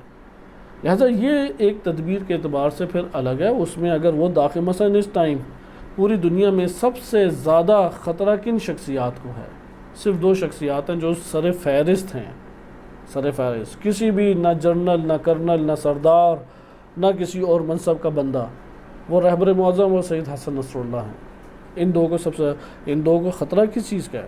پھر سید حسن نصر اللہ تو 33 روزہ جنگ میں بالکل اندر وسط میں تھے جنگ کے، جیسے شہید قاسم سلیمانی کا ہے۔ یہ ڈاکومنٹری اردو میں بھی ڈب ہو کے آخری ان کی زندگی کے جو انٹرویوز تھے وہ اسی موضوع کے اوپر تھے شہید قاسم سلیمانی کے، وہ اردو میں بھی ڈب ہوئے ہیں، نیٹ کے اوپر موجود ہیں۔ اسی سے ہمیں بھی پتہ لگا کہ یہ شخصیات اس میں موجود تھی۔ اسی طرح رہبر معظم وہ جنگوں میں حصہ لیتے رہے ہیں، ولایت فقیہ کے لیے کچھ قوانین بنائے۔ ان قوانین میں سے یہ قانون ہے کہ البتہ یہ ثابت قوانین نہیں ہیں، لیکن بہرحال اس جو کمیٹی ہے اس کے اوپر اور اجرائی امور سے تعلق رکھنے کے اعتبار سے یہ معتبر ہے کہ ولی فقیہ بننے کے بعد وہ ایران سے باہر نہیں جائے گا۔ صحیح، اب یہ انہوں نے وقتی طور پہ حالات کو مد نظر رکھتے ہوئے چند قوانین بنائے ہوئے۔ بہرحال یہ بحث ہماری جدا ہے، لیکن وہ جس کا بھی حکم صادر کرے خود اس کے لیے کیا ہو؟ آمادہ ہو۔ اور رہبر معظم کے کلمات بھی ہیں کہ اگر امریکہ نے حملہ کیا، جمعے کے خطبے میں بھی انہوں نے ایک فرمایا، تو میں خود لباس جنگی پہن کے سب سے پہلے اس کے آگے کھڑا ہوں گا۔ تو یہ اس طریقے سے ہمارے پاس بہرحال یہ بات تو بہت روشن ہے کہ اس وقت اگر کوئی مبارزے میں ہے باطل کے ساتھ تو سر فہرست کون سی شخصیت ہے؟ یہ دو بزرگان ہیں، ایک رہبر معظم اور سید حسن نصر اللہ، خدا ان دونوں بزرگوں کی حفاظت فرمائے۔ ہمارے پاس اس میں پھر آتا ہے تیسرا نقطہ جو تیسری شرط ہے اہمیت کی حامل، مدیریت اور استعداد رہبریت کی قدرت ہو، مدیریت کی قدرت ہو اور استعداد رہبریت کی قوت ہو۔ ہمارے پاس ایک بڑی تعداد انقلابی غیر انقلابی فقہاء کرام و بزرگوار علماء کی ایک بڑی فہرست اس شرط کی بنیاد پہ خارج ہو جاتی ہے کہ اس کے پاس پوری کی پوری امت اور معاشرے کو چلانے کی استعداد اور قدرت ثابت ہو کے موجود ہے۔ اس لیے اس حوالے سے وہ ذکر کرتے ہیں کہ ایران کا جو قانون اساسی ہے، اسلامی جمہوریہ اسلامی کا جو قانون اساسی ہے، اس میں 3 شرائط صفات رہبری کی 3 شرائط انہوں نے ذکر کی۔ پہلی یہ کہ علمی صلاحیت ہو، علمی صلاحیت اس حد تک پہنچی ہو کہ فقہ کے مختلف ابواب میں فتویٰ دے سکتا ہو۔ اگرچہ یہ بڑی بحث مباحثے کا مورد ہے کہ آیا اس کا ضروری ہے کہ وہ فتویٰ کی حد تک پہنچا ہو یا اس کا اتنی مقدار میں علم کافی ہے کہ وہ تمام کے تمام آراء کو مد نظر رکھتے ہوئے اسلامی احکام کو جانتا ہو، کیونکہ اس نے اجرا کرنا ہے۔ اجرا کرنے کے لیے آیا ملکہ اجتہاد بمعنی فتویٰ دینا وہ ضروری ہے یا نہیں، یہ قابل بحث ایک ہے، لیکن اساسی قانون اساسی میں کیا لکھا ہوا ہے کہ وہ فتویٰ کے مرحلے میں مختلف فقہ کے ابواب میں فتویٰ کیا دینے کا کیا صلاحیت کا مالک ہو، یہ پہلی اس کی شرط۔ دوسری ہے کہ عدالت و تقوی جو کہ راہبریت امت اسلام کے لیے لازم ہے، اس سطح کا تقوی موجود ہو، نہ کہ امام جماعت جتنا تقوی یا امام جمعہ جتنا تقوی، نہیں، یہ راہبریت کی سطح کا ہے۔ ہمارے ہاں یہ ایک عجیب مسئلہ ہے، پاکستان کے رہبروں کی صفات بھی مد نظر رکھنی چاہیے، شیعہ سنی دونوں ہی ہمارے سامنے ہوں۔ وہ رہبریت کے لیے شخصیت اپنے آپ کو پیش کرتی ہیں، لیکن امام جماعت کے لیے پیش کرنے سے کتراتی ہیں۔ تو یہ تعجب آور بات ہے کہ اگر عدالت کے معیار کے تحت امام جماعت کے عنوان سے مشکل ہے تو پھر کیسے ممکن ہے کہ امت کی رہبریت کی عدالت کا حامل ایک فرد ہو؟ لہٰذا یہ امور دیکھنے والے سنجیدہ امور میں سے ہیں۔ یہ عالم اسلام میں اتنی اہمیت رکھتے تھے کہ فاسد سے فاسد ترین جو حکمران نبی صلی اللہ علیہ وسلم کے بعد آئے وہ کم سے کم امام جماعت ضرور تھے۔ وہ عیدین کی نماز پڑھاتے تھے، وہ جمعہ جماعت پڑھایا کرتے تھے، لیکن آج کا دور ہمارا ایسا ہے کہ وہ جمعہ جماعت اور ان سب چیزوں سے عاری ہیں، لیکن اس کے باوجود رہبریت کی عدالت کے اپنے آپ کو قائل سمجھتے ہیں یا اس سطح کا اپنے آپ کو سمجھتے ہیں۔ اس لیے یہاں پہ عدالت و تقوی جو لازم ہے کس کے لیے؟ رہبریت امت اسلامی کے لیے۔ تیسری چیز یہ ہے کہ دین اسلامی معاشرے کے سیاسی اور اجتماعی امور میں صحیح نظر اور فکر کا مالک ہونا، خالی نظر اور فکر نہیں، صحیح نظر اور فکر کا۔ صحیح کا معیار کیا ہے؟ یہ بات بہت اہمیت کی حامل ہے۔ ممکن ہے کہ دشمن ایک امر کی سازش کر رہا ہے اور اس سازش کی جو خبر ہے وہ موجود نہیں ہے جو مسلمانوں کے اوپر سربراہ بن کے بیٹھا ہوا ہے، تو یہاں پہ وہ اجتماعی اور سیاسی عنوان سے صحیح تعین نہیں کر سکے گا مسلمانوں امت اسلامیہ کے راہ حل کے لیے، یا جو اقدام کرنا چاہیے، جو فیصلہ کرنا چاہیے، اس کا صحیح فیصلہ نہیں کر سکے گا۔ اس لیے اس شرط کے اوپر بہت توجہ کریں کہ استعداد رہبریت سے کیا مراد ہے، مدیریت کی قوت سے کیا مراد ہے۔ مدیریت کی قوت، کیونکہ آپ کا چھوٹا سا غلط فیصلہ لاکھوں نہیں کروڑوں کے نقصان کا سبب بنے گا، اس لیے یہ بہت اہمیت کی حامل صلاحیت کا نام ہے۔ مثال کے طور پہ ممکن ہے کہ ایک امر، جیسے امام علی علیہ السلام کے دور میں انہوں نے تراویح کے ختم ہونے کا پہلے اعلان کیا، صحیح سند روایت ہے تہذیب الاحکام میں شیخ توسی رحمۃ اللہ علیہ کی، لوگوں نے شور مچا دیا اور ڈر تھا کہ کوفہ میں ایک اور ہنگامہ برپا ہو جائے، وا عمرا انہوں نے صدا بلند کرنا شروع کر دی۔ اور اسی واقعے سے پتہ لگتا ہے کہ کوفہ میں جو دیندار طبقہ تھا وہ اس معنی میں شیعہ نہیں تھا جس معنی میں آج شیعہ ہیں، قلیل طبقہ تھا اس معنی میں شیعہ، اتنا قلیل طبقہ تھا کہ امیر المومنین علیہ الصلوۃ والسلام اس قلیل طبقے کے دوش پر اس معاشرے کے اندر جو بدعات کے عنوان سے نئی چیزیں اختراع کی گئی تھیں انہیں تبدیل نہیں کر سکتے تھے۔ الکافی میں روایت باقاعدہ موجود ہے کہ امام علی علیہ السلام فرماتے ہیں کہ اگر میں نے ان امور کو تبدیل کیا تو نہ میں باقی رہوں گا اور نہ میرے ساتھ وہ جو قلیل جماعت ہے وہ باقی رہے گی۔ اس لیے انہوں نے وا عمرا کی صدا بلند کی، کیونکہ گزشتہ خلفاء کے دین کی پر اکثر بیشتر افراد موجود تھے، جیسا کہ آج بھی عالم اسلام میں اکثریت اسی بات کی قائل ہے۔ لہذا امیر المومنین علیہ الصلوۃ والسلام نے یہاں پہ کمال مدیریت کا مظاہرہ کیا اور اپنا یہ فیصلہ وہاں سے واپس لے لیا۔ معاشرے کے اندر امت کے اتحاد کو مد نظر رکھا اور وحدت کو پارا پارا نہیں ہونے دیا، اور اس فرصت کے منتظر رہے کہ جہاں پہ ان کی نظر میں، امام علی علیہ السلام کی نظر میں یہ جو تراویح کا انعقاد ہے وہ درست نہیں ہے، اس کی اصلاح کی جائے۔ اس موقع کا انہوں نے انتظار کیا، اس فرصت کا انتظار کیا، یا فضا کو ہموار رکھنے کی کوشش کی گئی۔ آج کے دور میں ایک فقی آ جائے، ایک عمل جو معاشرے میں موجود ہے جس کی اساس قرآن و روایات اہل بیت علیہم السلام میں موجود نہیں ہے، غم کے طریقوں میں سے ایک عمل نہیں شمار کیا جاتا، جیسے قمع زنی ہے، جیسے کہ تدبیر، قمع زنی، سر کے اوپر زنجیر زنی۔ لیکن اس کے مقابلے میں یہ جو نقطہ ہے، ایک تو اس کی قرآن اور روایات میں اساس نہیں ہے، مکتب تشیع میں بھی اکثریت اسے انجام غم کے عنوان سے نہیں دیتی، اکثریت انجام نہیں دیتی، قلیل طبقہ دیتا ہے۔ اور اس مسئلے کو اگر ابھاریں تو یہ اس وقت تشیع کے منفی پروپیگنڈے کا ایک بہت اہم سبب ہے، پوری دنیا میں پروپیگنڈے کا سبب بن رہا ہے۔ یہاں پر راہبریت جو امت اسلامی کی کر رہے ہیں، وہ راہبر کہتا ہے کہ یہ جائز نہیں ہے، اس کے مقابلے میں اگر ایک فرد کھڑا ہو کے اس کے جواز کے فتوے دے اور اس کو بھرپور طریقے سے دینی رخ بیان کرتے ہوئے، دینی ایک ثقافت بیان کرتے ہوئے ظاہر کرے، اور پھر بہار الانوار سے کوئی ایک واقعہ جس کی کوئی سند نہیں ہے، کوئی اساس نہیں ہے، اسے لے کے آ جائے، تو آپ یہاں پہ جان لیں کہ اس شخص میں در حقیقت ادارہ کرنے کی صلاحیت نہیں، مدیریت کی صلاحیت نہیں ہے، فہم نہیں موجود مسائل مسلمین کا، اجتماعی اور سیاسی مسائل کا فہم اس فرد کو موجود نہیں ہے۔ اگر اس فرد کو اسلام و مسلمین کی اجتماعی اور سیاسی امور کا ادراک ہوتا تو کبھی بھی وہ اس کو بالفرض اس کا قائل ہے، قائل ہونے کے باوجود بھی اس کا اجرا نہ کرتا۔ اور ایسے فقہا موجود ہیں جیسے آیت اللہ سیستانی دامت ظلہ العالی، آپ ان کو دیکھیں، ان کی طرف سے تدبیر کے حوالے سے کوئی فتویٰ نہیں ہے، دفتر میں رجوع کریں ان کے، ہم نے کئی دفعہ رجوع کیا، وہ کہتے ہیں انہوں نے ان کا کوئی فتویٰ نہیں ہے، خود ان سے پوچھیں، کہتے ہیں اس مسئلے میں دیگر کی طرف آپ رجوع کریں۔ وہ رہبریت کے مقابلے میں کبھی بھی نہیں آئے، کیونکہ ادراک رکھتے ہیں اجتماعی اور سیاسی امور میں مسلمانوں کا۔ بہرحال آپ نے اس جگہ پہ ملاحظہ کیا کہ یہ امر کتنا حساس ہے۔ اگر اسی جگہ پہ ہم ہوتے، امام علی علیہ الصلوۃ والسلام کی جگہ یہ فقیہ بزرگوار ہوتے جو آج کل اس مسئلے کو بہت اٹھاتے ہیں، تراویح کے بارے میں کیا کہتے ہیں؟ امام علی علیہ السلام نے درست کیا یا غلط کیا؟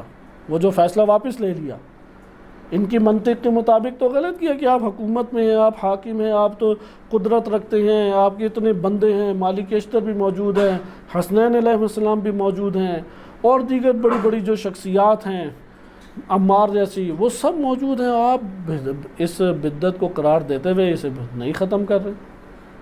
بس جہاں پر بھی وحدت کے اوپر آ کے ضرب پڑتی ہے، اس کی اصلاح کے لیے ایک مورد رکھیں، منتظر رہیں ایک مورد کا، اس کے لیے یہ گنجائش رکھیں کہ زمینہ فراہم ہو۔ لہذا اہل بیت علیہ السلام کی سیرت کا چونکہ سیاسی اور اجتماعی پہلو سے مطالعہ نہیں کیا گیا، اس لیے یہ مسائل ہمارے معاشرے میں آج کھڑے ہوتے ہیں۔ اس لیے اس امر کو ملاحظہ کرنا چاہیے کہ صحیح نگاہ ہونی چاہیے مسلمانوں کے اجتماعی اور سیاسی امور میں۔ اگر مسلمانوں کے سیاسی اور اجتماعی امور میں صحیح نگاہ نہیں ہے تو وہ شخص مدیریت نہیں کر سکتا کسی صورت میں بھی۔ اس لیے ان کے جملات اس طرح سے ہیں کہ اس سیاسی اور اجتماعی امور میں صحیح نظر و فکر کا مالک تدبیر کرنے کی صلاحیت رکھتا ہو، شجاع ہو، بزدل نہ ہو، شجاعت، کامل شجاعت کا مالک، اور مدیریت کی قوت جو راہبریت کی مقدار میں ضروری ہے وہ مدیریت کی قوت اس میں ہونی چاہیے۔ اس کی پھر آگے تشریح کرتے ہوئے وہ ذکر کرتے ہیں کہ معاشرے اور امت اسلامی کی راہبریت کے لیے فقط علمی صلاحیت کافی نہیں ہے، فقط عدالت مطلق کافی نہیں ہے، یہ تیسری شرط جب تک نہیں ہوگی وہ مسلمانوں کے اوپر ولایت کا حق نہیں رکھتا۔ پھر آگے ذکر کرتے ہیں کہ فقیہ جامع شرائط فقط اور فقط وہ شخص ہو سکتا ہے جو اجتہاد مطلق اور عدالت مطلق کے ساتھ ساتھ مسلمانوں کے اجتماعی اور سیاسی امور کے صحیح تفکر اس کا رکھتا ہے۔ صحیح تفکر کا معیار قرآن و سیرت اہل بیت علیہ السلام ہے، عقلاء کے میزانات ہیں کہ جو اس مورد کے اوپر عقلاء کے فیصلے ہوتے ہیں، یہ صحیح ہمارے پاس بینش ہے، غور و فکر اور نظر ہے۔ اور اس میں پھر آگے ذکر کرتے ہیں کہ اب اس کو ایک مثال سے سمجھاتے ہیں۔ مثلا وہ کہتے ہیں کہ اگر صحیح اس کا تفکر نہیں ہوگا، دشمن کے ہیلے سمجھ سکے گا، اندرونی بیرونی دشمن کے جو سازشیں اور ہیلے ہیں وہ سازشوں کو نہیں سمجھ سکے، سازش نہیں سمجھ سکے گا، شکار ہو جائے گا۔ مثلا یہ والا مسئلہ ایران میں پیش آیا، ایک گروہ انقلابی علماء کا یہ موقف تھا، جیسے رفسنجانی صاحب کی طرف یہ بات منسوب کی جاتی ہے کہ ایران کو فلسطین ہے، یمن ہے، شام ہے، اس طرح کی کسی مسئلے میں مداخلت نہیں کرنی چاہیے، حتیٰ کہ القدس ریلی جو وہ مستضعفین کی حمایت اور ظالمین کی مذمت کے لیے نکالتے ہیں، اس سے بھی دستبردار ایران کو ہو جانا چاہیے، اسے اپنے ملی اور بین الاقوامی مسائل اقتصاد اور مسائل امنیت کے اوپر توجہ رکھنی چاہیے اور اپنی حدود میں بس وہ رہے۔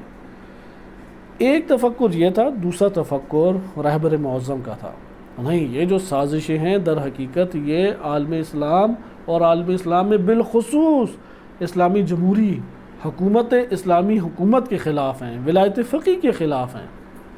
لہٰذا انہوں نے اس حوالے سے صحیح نظر و فکر کا، کیونکہ پہلے اس سے متعلق ہوئے صحیح نظر و فکر اختیار کی رہبر معظم نے، اور ایران کی سرحد میں دشمن کو داخل ہونے سے پہلے جو سازشی ان کے چھوانیاں اور سازشی مراکز تھے، ان سازشی مراکز میں جا کے اس دشمن کو نابود کیا، اور اس کی وجہ سے جو سازشی مراکز میں دشمن کو جا کے انہوں نے نیست و نابود کیا، اس کے نتیجے میں فقط اسلامی جمہوری ایران اور ولایت فقیہ کی حکومت اور حرم اہل بیت علیہ السلام کا دفاع نہیں ہوا، بلکہ تمام اسلامی ممالک کا دفاع ہوا ہے، حتیٰ پاکستان کا دفاع ہوا ہے کہ اگر طالبان کی مانند ایک حکومت بھی داعش کی بن جاتی تو کل کو پاکستان کے اندر کیا خون کی کھولی کھیلنی تھی انہوں نے، وہ تو ہمارے سامنے ماضی کے اعداد و شمار موجود ہیں۔ انہوں نے تو کسی ادارے کو اور عوام الناس کو نہیں چھوڑا، مساجد کے اوپر بھی حملے کیے ہیں، شیعوں کے اوپر بھی، سنیوں کے اوپر بھی، فوج کے اوپر بھی، پولیس کے اوپر بھی، مارکیٹوں کے اندر حملے کیے ہیں انہوں نے۔ لہٰذا یہ پاکستان میں تاریخ دوبارہ دہرائی جانی تھی، اس لیے اس جگہ پہ پاکستان کا جو انٹرنیشنل طور پہ موقف تھا وہ ایران کی مذمت میں نہیں تھا، ایران کی حمایت میں ان کا موقف تھا، یہ جو شام کی جنگ ہوئی ہے۔ لہٰذا آپ نے ادھر دیکھا کہ کس قدر اہمیت کا دشمن کی سازش اور ہیلے کو انہوں نے جان لیا اور جان کے پھر اس کو ناکام کیا۔ اگر یہ استعداد ایک فقیہ بزرگوار میں نہیں ہے، وہ مسلمانوں کا ولی نہیں بن سکتا۔ کیسے ہو سکتا ہے کہ آپ ایک بندہ فقیہ بزرگوار ہے، صرف درس خارج دیتا ہے اور صرف درس خارج کی امور کے اوپر گفتگو کرتا ہے، اصول اور فقہ کو بیان کرتا ہے، آپ اس سے توقع باندھ لیں کہ پوری امت اسلامیہ کی وہ سربراہی اور مدیریت کرے گا، جبکہ ابتدائی ترین مسلمانوں کے اجتماعی اور سیاسی مسائل کو سمجھنے کی اس کے پاس صلاحیت موجود نہیں ہے، اور ایسی باتیں اس سے صادر ہوتی ہیں کہ جو عالم اسلام میں مکتب تشیع اور نظام راہبریت کی تضعیف کا باعث بنتی ہے اور دشمنوں کی تقویت کا باعث بنتی ہے۔ عملی طور پہ اس کے دفتر اور اس کی شخصیت سے ایسی چیزیں صادر ہوتی ہیں، کیسے اس کی حمایت کی جا سکتی ہے؟ لہٰذا آپ نے اس جگہ پہ ملاحظہ کیا، اس لیے وہ پھر ذکر کرتے ہیں کہ آپ اس مثال سے سمجھیں۔ ایک ہے شاعر اور ایک ہے کہ جس نے اشعار کے اوزان کی صحیح تعلیم حاصل کی، علم عروض معروف علم ہے عربی ادبیات کا، کہ اس میں 16 اوزان ہیں، ان اوزان کے اوپر ہر عربی شعر اترنا چاہیے۔ اور وہ شعر کے اوزان جو ہیں وہ قدیم زمانے سے امام صادق علیہ السلام کے زمانے سے چلے آ رہے ہیں۔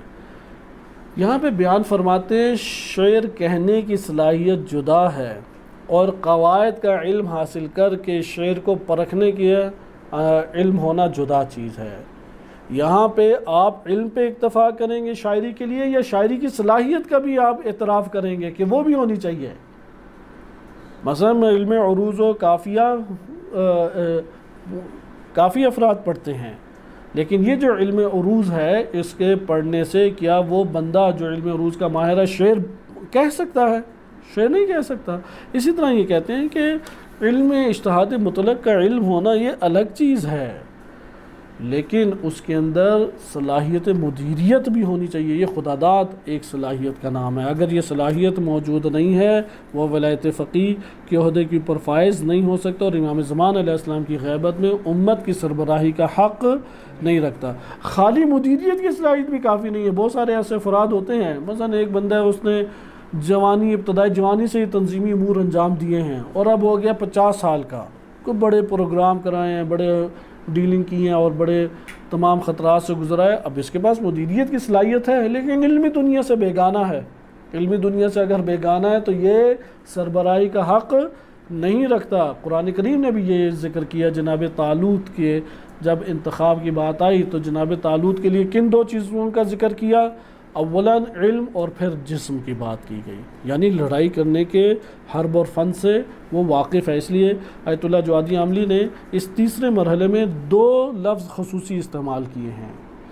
ایک لفظ انہوں نے استعمال کیا ہے ہنر کا، یعنی مدیر ہونا الگ چیز ہے اور مدیریت کا علم ہونا الگ چیز ہے، یعنی مدیریت کی صلاحیت ایک الگ چیز ہے۔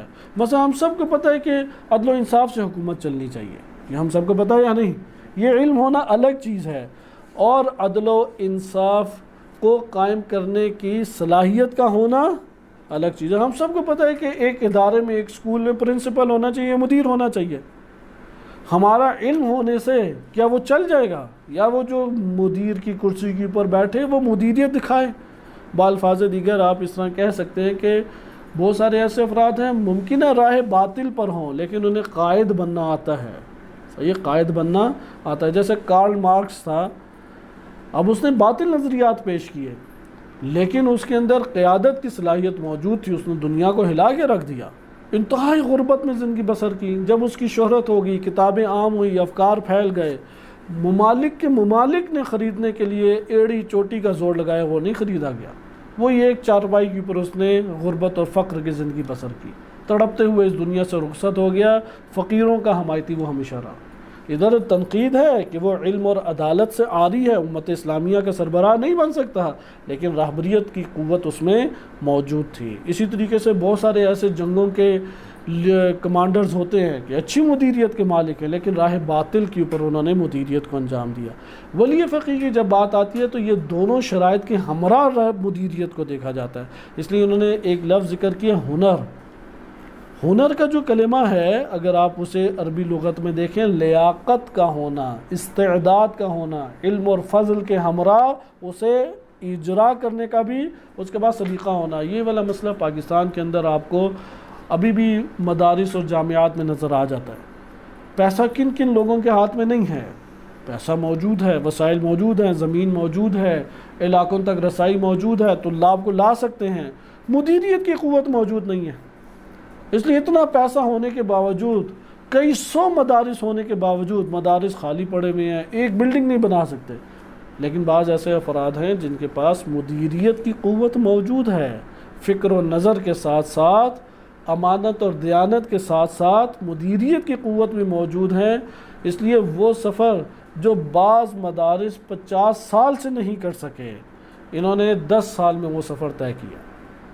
انہوں نے مدرسے کو بہترین صورت میں بنایا، اندر ایک نظام چلایا، ثقافتی اور فرہنگی طور پہ طلاب کی تربیت کی، فکر اور نظر سے ان کے وجود کو انہوں نے پر کیا اور میدان تبلیغ و دعوت میں انہیں اتارا، تربیت کے امور انجام دیے اور کئی ادارے بنا لیے۔ اسی طرح تنظیمیں ہیں، مدیر بنا دیتے ہیں، مدیریت کی صلاحیت نہیں ہے۔ ایک کمرے کو چلانے کی مدیریت کی ممکن ہے صلاحیت نہ ہو، لیکن وہ پوری تنظیم کا اسے ہیڈ بنا دیتے ہیں، اس لیے 40 سال بھی گزر جاتے ہیں، تنظیم نہ مدرسہ بنا سکی، نہ ہسپتال بنا سکی، نہ اسکول بنا سکی، نہ کوئی اور رفاہی کام کر سکی، صرف شور مچا سکی، صرف احتجاجی طور پہ عوام الناس کو میدان میں مختلف مسائل کے اندر لا کے ایک اعلانات کر سکی، خطابات کر سکی۔ مدیریت کی قوت اس کا مطلب ہے موجود نہیں ہے، مدیریت کی قوت موجود نہیں ہے تو کہیں کہ یہ راہبریت کی قوت نہیں رکھتا، نیک ہے، پاکیزہ ہے، اہل علم ہے، اہل فضل ہے۔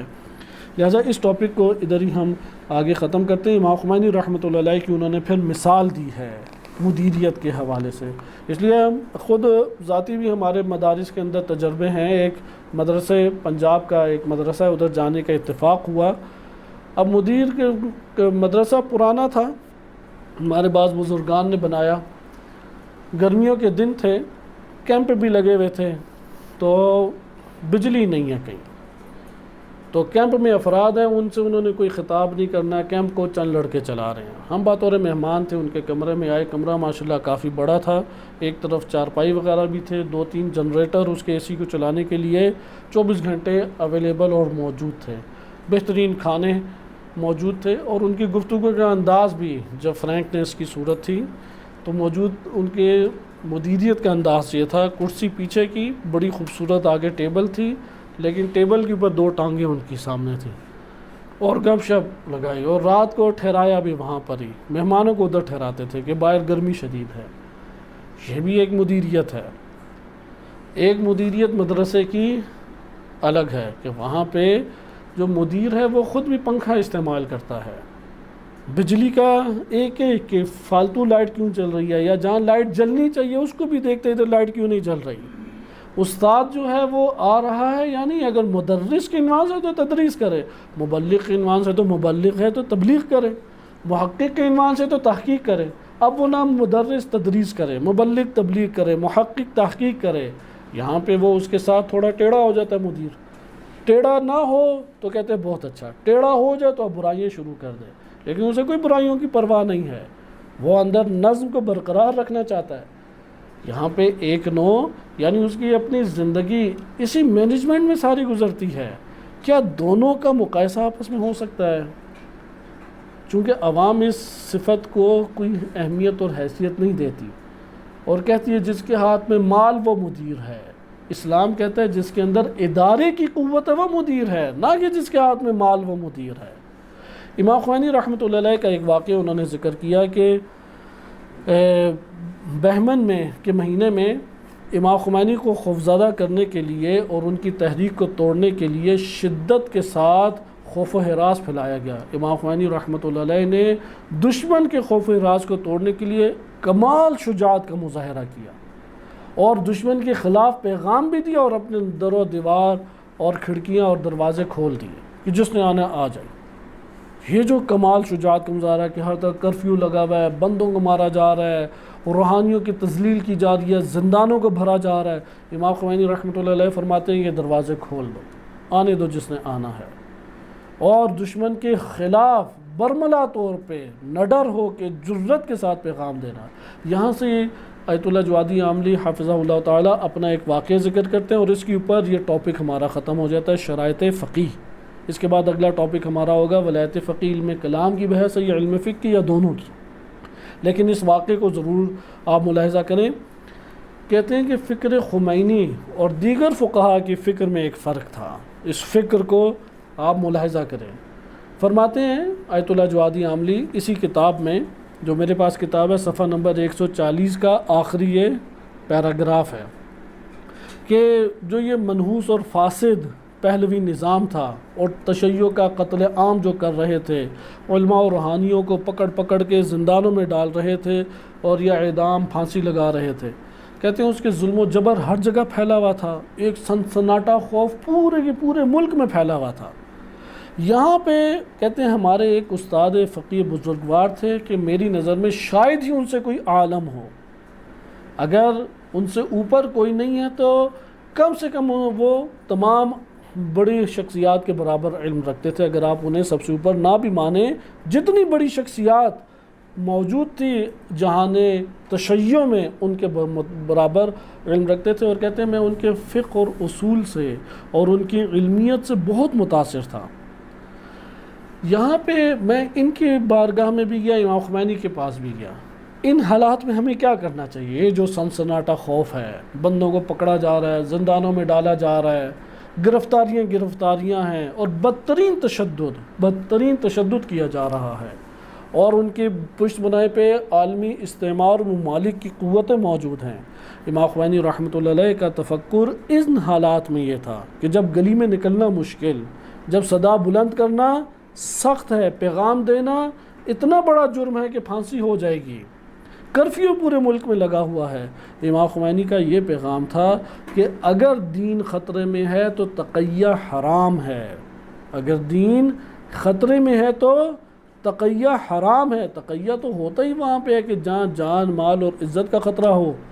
امام خمینی رحمۃ اللہ علیہ فرماتے ہیں اس ٹائم دین خطرے میں ہے، تقیہ مت کرو، اور پھر یہ جملہ فرماتے ہیں کہ دین کی حفاظت کے لیے کسی چیز سے بھی دریغ نہ کرو، اگر تمہاری جان جاتی ہے تو جان جانے دو، لیکن دین کو خطرے میں مت ڈالو۔ یہ تفکر خمینی تھا۔ کہتے میں یہی نہیں حالات میں اس فقیر بزرگوار کے پاس بھی آیا، نام نہیں لیا انہوں نے، جن کی کہتے شہرت ہے، علم ان کا مانا ہوا علم ہے، عالمیت کے اوج اور رتبے کے اوپر ہیں۔ کہتے ہیں میں جب تھا تو ان کے پاس پرانی ایک بحار الانوار رحلی بہار پڑی تھی، اس سے انہوں نے تقیہ کا باب کھولا، ایک ایک کر کے روایتیں پڑھتے گئے، یعنی پیغام ہے کہ ان روایتوں پہ عمل کرو، ایک ایک کر کے احادیث پڑھتے رہے۔ یہ تفکر آج بھی موجود ہے۔ ایک بزرگ یہاں پہ عالم دین ہے، کوئی معاملہ تھا، اس کی وجہ سے ان سے گفتگو کا موقع ملا، اس معاملے میں وہ موجود تھے۔ یعنی یہ جو گھروں کے معاملات ہوتے ہیں، رہن کے، خریداری کے اور اس طرح کے معاملات میں، انہیں کی اپنی زمین تھی یا یہ، انہیں جب پتہ لگا کہ غیر ایرانی ہے تو کھل گئے۔ وہ کہتے ہیں کہ خمینی نے بڑا غلط کیا، یہ جو یہود اور نصارہ سے انہوں نے ٹکر لے لی۔ ہمارے پاس روایتیں موجود ہیں کہ یہود اور نصارہ سے ٹکر نہیں لینی جب تک امام زمان علیہ السلام نہ آ جائیں۔ اس لیے کہتے ہیں جو تشیع کی قوت اور ترقی شاہ کے دور میں تھی، شاہ کے جانے کے بعد وہ موجود نہیں ہے، حالانکہ آخری عمر کو پہنچی وہ شخصیت ہے۔ حق اور باطل کے معیارات میں وہ کہاں پہ بندہ پہنچا۔ کہتے ہیں میری تحقیقات ہیں، تو مہدویت کا کچھ ٹاپک پڑھنے کی توفیق اللہ تعالیٰ نے دی، تو احادیث تھیں، تو میں نے ان کے سامنے معتبر احادیث بیان کی اس میدان میں، تو انہوں نے ذکر کیا کہ اولاً جو آپ حدیثیں بیان کر رہے ہیں یہ ٹکراتی ہیں دیگر حدیثوں سے، اور وہ حدیثوں کا مجموعہ جن سے ٹکرا رہی ہیں وہ معتبر ہیں، یہ غیر معتبر ہے، اس لیے میری نظر میں یہ صحیح نہیں ہے۔ اور پھر کہا کہ امام حسن و حسین علیہ السلام وہ تو جنگوں میں خود آگے بڑھتے رہے، امام علی علیہ السلام نے تو خود بھی جنگ میں گئے اور اپنے بچوں کو بھیجا، اگر یہ ولی فقیہ ہیں تو یہ کیوں جنگوں میں خود نہیں گئے اور اپنے بچوں کو آگے کیوں نہیں کیا؟ تو میں نے ان سے بیان کیا کہ نبی اکرم صلی اللہ علیہ وسلم وہ کئی جنگوں میں دوسروں کو بھیجا ہے، آپ ادھر اعتراض کریں گے کہ رسول اللہ خود کیوں نہیں گئے؟ ٹھیک ہے، خود جنگوں میں بھی گئے، اس طرح رہبر معظم کئی جنگوں میں گئے، لیکن بہت ساری جنگوں میں وہ صرف اس کی فرماندگی کی ہے، اس کی مدیریت کی ہے، اسے چلایا ہے۔ اسی طریقے سے امام علی علیہ السلام کے آپ اس مشورے کو کیا مشورہ کہیں گے کہ غلط مشورہ دیا خلیفہ دوم کو کہ وہ بیٹھے رہیں روم اور ایران کی جنگ میں مدینے کے اندر، یا صحیح مشورہ دیا؟ غلط اور صحیح اس کا یہ مطلب ہے کہ آپ کی نظر میں جب بھی اسلامی حاکم ہو اور جنگ مسلمانوں کی اور اسلامی حاکم موجود نہیں ہے تو وہ پھر بزدل ہوا۔ کہتے ہیں کہ نہیں یہ بات نہیں ہے، آپ میری بات سمجھنے کی کوشش کریں۔ لہذا یہاں پہ یہ تفکر موجود ہے۔ اور اسی طریقے سے ایک اور واقعہ ہے کہ مشہد کے امام جمعہ ہیں آیت اللہ علم الہدا غالباً ان کا نام ہے، انہوں نے اپنے دور کے یہ واقعات ذکر کیے، وہ انشاءاللہ اگلے درس میں ذکر کیے جائیں گے۔ یہاں پہ آپ نے فکری طور پہ ایک اختلاف کو مد نظر رکھا۔ یہی والا معاملہ امام خمینی اور آیت اللہ محسن الحکیم رحمۃ اللہ علیہ، بہت عظیم شخصیت گزری ہیں، ان کے درمیان تھا۔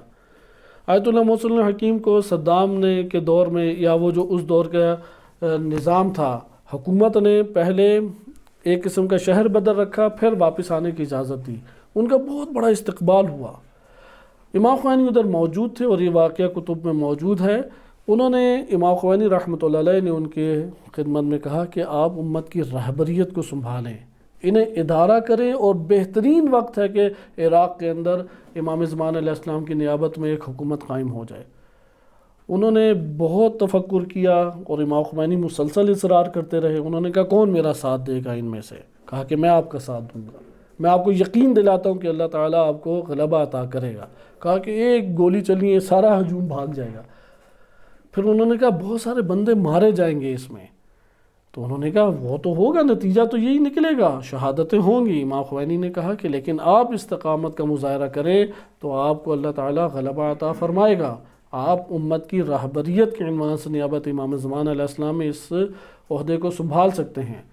تو آیت اللہ محسن الحکیم جو آیت اللہ خوئی کے استاد بھی ہیں، انہوں نے کہا کہ میں ہزاروں لوگوں کی جانوں کے جانے کا اپنے سر کے اوپر ذمہ نہیں لے سکتا، یہ میں اللہ کی بارگاہ میں جواب نہیں دے سکتا کہ اتنے بندے کیوں شہید کر دیے تم نے۔ امام خمینی نے اس جگہ پہ فرمایا کہ میں اس کا حساب دوں گا، میں بارگاہ الہی میں اس کا حساب دوں گا، لیکن آیت اللہ محسن الحکیم نہیں مانے۔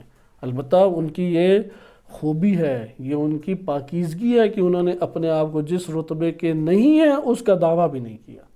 اس لیے امت اسلامیہ کی مدیریت و سربراہی کا انہوں نے دعویٰ نہیں کیا۔ انہوں نے کہا میں صرف فتویٰ دے سکتا ہوں، بعض موارد میں قضاوت کر سکتا ہوں۔ ابھی افسوس کا مقام یہ ہے کہ جن میں ذرہ برابر مسلمانوں کی اجتماعی اور سیاسی امور کے سمجھنے کی صلاحیت اور استعداد نہیں ہے، وہ یہ آ کے دعویٰ کرتے ہیں کہ ہم ولی فقیہ ہیں، جی یہ سبھی ولی فقیہ ہیں۔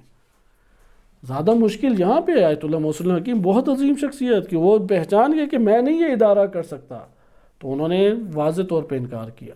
اور امام خمینی رحمۃ اللہ علیہ وہ یہ جانتے تھے کہ میں ادارہ کر سکتا ہوں، اور انہوں نے امت کا اندر مدیریت دکھائی اور اللہ تعالیٰ نے انہیں کامیاب کیا۔ لہٰذا یہ تین شرائط اس طور پہ ہمارے سامنے آتی ہیں۔ صلی اللہ علیہ سیدنا محمد وآلہ طاہرین۔